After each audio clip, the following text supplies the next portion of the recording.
That's my quick comment. नमस्कार, मैं हूं Rakhi Jain. Let's make quick comment में आपका स्वागत है। शनिवार दोपहर देश भर में लाखों मोबाइल फोन अचानक बज उठे। सायरन की तेज आवाज, स्क्रीन पर फ्लैश होता मैसेज और फोन का लगातार वाइब्रेट करना। कुछ सेकंड के लिए ऐसा लगा मानो कोई बड़ी आपात स्थिति आ गई हो। लेकिन कुछ ही देर बाद साफ हुआ ये कोई खतरा नहीं बल्कि एक टेस्ट था। एक ऐसे सिस्टम का जो भविष्य में किसी असली आपदा के समय आपकी जान बचा सकता है। तो सवाल ये है, ये इमरजेंसी अलर्ट सिस्टम आखिर है क्या, कैसे काम करता है और क्या ये भारत के लिए एक बड़ा सुरक्षा कदम है या अभी भी इसमें कई चुनौतियां बाकी हैं। आज के क्विक कमेंट में हम इसी पूरी तस्वीर को समझने की कोशिश करेंगे। इस पूरे घटनाक्रम के केंद्र में है राष्ट्रीय आपदा प्रबंधन प्राधिकरण और दूरसंचार विभाग का साझा प्रयास। एक ऐसा मोबाइल अलर्ट सिस्टम जो आपात स्थिति में लोगों तक तुरंत सूचना पहुंचा सके।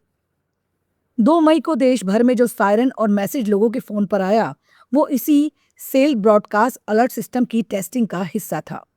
इसका मकसद था ये जांचना कि क्या सरकार एक साथ करोड़ों लोगों तक कुछ ही सेकंड में सूचना पहुंचा सकती है। इस सिस्टम को विकसित किया है C ने और इसका नाम है सेचिट।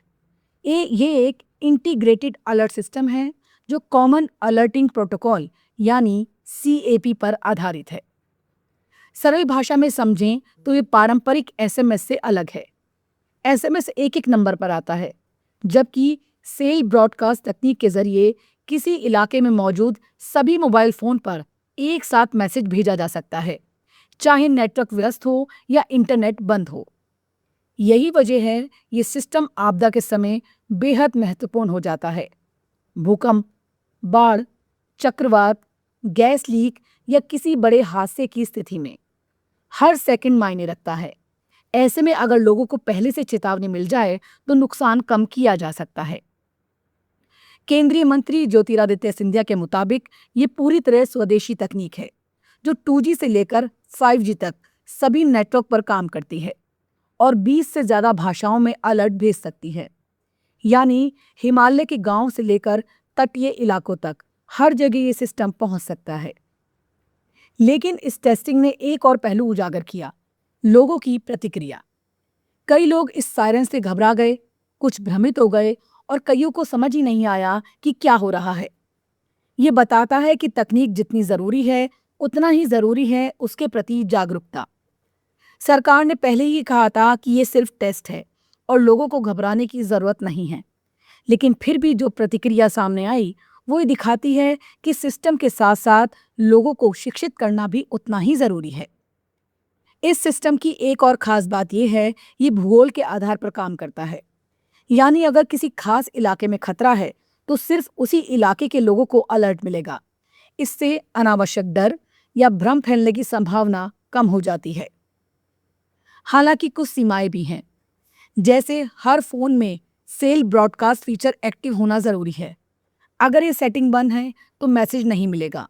यानी तकनीक के साथ साथ यूजर की तैयारी भी जरूरी है। इसके अलावा ये भी ध्यान रखना होगा कि अलर्ट का दुरुपयोग ना हो। अगर बार बार टेस्ट या गैर जरूरी अलर्ट भेजे जाएंगे तो लोग उन्हें नजरअंदाज करने लगेंगे और असली खतरे के समय प्रतिक्रिया धीमी हो सकती है। लेकिन कुल मिलाकर ये सिस्टम भारत के डिजास्टर मैनेजमेंट में एक बड़ा बदलाव ला सकता है। अब तक 134 अरब से ज्यादा अलर्ट मैसेज अलग अलग आपदाओं के लिए भेजे जा चुके हैं, लेकिन ये नया सिस्टम उन्हें और तेज, सटीक और प्रभावी बनाता है। ये सिर्फ एक तकनीकी अपग्रेड नहीं है, ये एक सोच का बदलाव है, जहां सरकार आपदा के बाद राहत देने की बजाय पहले से चेतावनी देकर नुकसान कम करने पर ध्यान दे रही है। जो सायरन शनिवार को आपके फोन पर बजा, वो सिर्फ एक आवाज नहीं थी, बल्कि एक संकेत था कि भारत अब आपदा प्रबंधन के एक नए दौर में प्रवेश कर रहा है। लेकिन किसी भी तकनीक की सफलता सिर्फ उसके होने में नहीं, बल्कि उसके सही इस्तेमाल में होती है।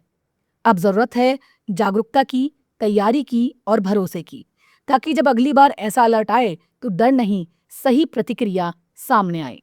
क्योंकि आखिरकार सही समय पर मिली एक सूचना कई जिंदगियां बचा सकती है। नमस्कार।